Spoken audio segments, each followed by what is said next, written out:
Doha diamond league போட்டியில் இந்திய ஈட்டி எறிதல் வீரர் நீரஜ் சோப்ரா 4வது இடத்தை பிடித்தார். 28 வயதான சோப்ரா தனது 3வது முயற்சியில் 85.69 மீட்டர் தூரம் எறிந்து இறுதியில் 4வது இடத்தை பெற்றார். வளர்ந்து வரும் இலங்கை வீரரும் உலக தரவரிசையில் முன்னணியில் இருப்பவருமான ரூமேஷ் தரங்க பத்ரகே 88.68 மீட்டர் தூரம் எறிந்து முதலிடம் பிடித்தார்.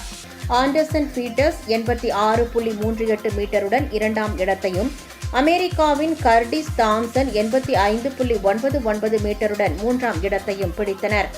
இருப்பினும் வரவிருக்கும் காமன்வெல்த் போட்டிகளுக்காக இந்திய தடகள சம்மேளனம் நிர்ணயித்திருந்த 82.61 மீட்டர் தகுதி தூரத்தை சோப்ரா கடந்து சாதகமான நிலையை எட்டினார்.